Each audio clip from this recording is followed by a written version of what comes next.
সপ্তম বিবাহবার্ষিকীতে হাসপাতাল থেকে আনা রিপোর্টগুলো স্বামীকে উপহার দেব বলে 3 দিন ধরে অপেক্ষা করছিলাম। এই 7 বছর ধরে আল্লাহর কাছে একটা সন্তানের জন্য অনেক কেঁদেছি। চেনা জানা কোনো ডাক্তার বাদ দিইনি, সবাইকে দেখিয়েছি। অনেকেই বলেছে ফকির কবিরাজ দেখাতে, কিন্তু কাজটা শিরক, তাই নিজেকে আটকে রেখেছিলাম। তা না হলে এটাও বাদ যেত না। গত 3 দিন আগে টেস্টের রিপোর্ট হাতে পাই আমি, রেজাল্ট পজিটিভ এসেছে। আমি প্রেগনেন্ট। এতদিনে আল্লাহ তাআলা মুখ তুলে চেয়েছেন। মনে মনে ভাবতেছিলাম আমার হাজবেন্ড অনেক খুশি হবে। ভালোবেসে বিয়ে করেছিলাম আমরা। বিয়ের 1 বছর পর আমার হাজবেন্ড এবং আমার শাশুড়ি সন্তানের জন্য বায়না করতে লাগলো। যদিও আমার আরো অনেক পরে বাচ্চা নেওয়ার ইচ্ছা ছিল, কিন্তু পরিবারের সবার আবদারের সামনে আর কিছুই বলতে না পেরে রাজি হয়ে গেলাম। এরপর দেখতে দেখতে 2 মাস, 4 মাস, 6 মাস, এমনকি বছর পার হয়ে গেল, কিন্তু আমি এখনো কনসিভ করলাম না। ইতিমধ্যে সবাই আমার উপর বিরক্ত। শুরু হলো ডাক্তার দেখা দেখি, কিন্তু কোনোভাবেই কোনো কাজ হচ্ছিল না। বিয়ে 6 বছর পর আর ধৈর্য ধরতে না পেরে আমার স্বামী অবশেষে দ্বিতীয় বিয়ের কথা বলেই ফেললো।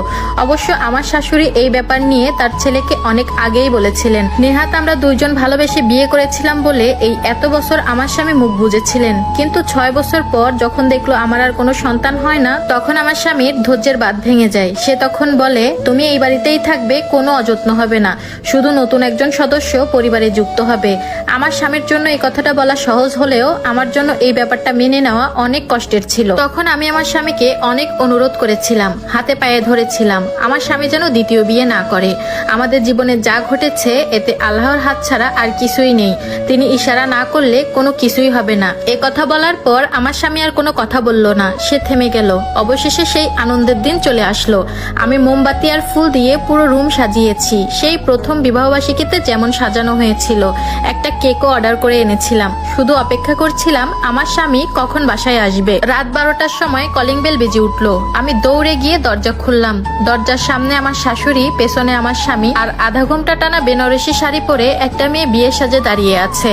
আমার কয়েক মুহূর্ত লাগলো সবটা বুঝে উঠতে। আমি আমার স্বামীর মুখের দিকে তাকালাম। সে অপরাধীর মতো মাথা নিচু করে দাঁড়িয়ে আছে। পরিস্থিতি সামাল দিতে তখন আমার শাশুড়ি বলে উঠলো, নতুন বউকে কতক্ষণ দরজার সামনে দাঁড়িয়ে রাখবো? তুমি দরজার সামনে থেকে সরে দাঁড়াও। আমাকে সরিয়ে দিয়ে আমার শাশুড়ি, সাথে আমার স্বামী এবং তার নতুন বউ ঘরে প্রবেশ করলো। তবে সকালে আমার শাশুড়ি বলেছিলেন আমার স্বামীকে নিয়ে তার এক আত্মীয় বাড়ি যাচ্ছেন, রাতে ফিরতে দেরি হবে। তবে এই বুঝি সেই আত্মীয়। আমি আমার বিবাহবার্ষিকী উপলক্ষে ঘরের সবার জন্য বিরিয়ানি রান্না করেছিলাম, আর ঘরটাও গোলাপ ফুল দিয়ে নতুন করে সাজিয়েছিলাম। একদিকে বিরিয়ানির গন্ধ আর একদিকে তাজা ফুলের সুবাস সারা ঘর জুড়ে মোমো করছে।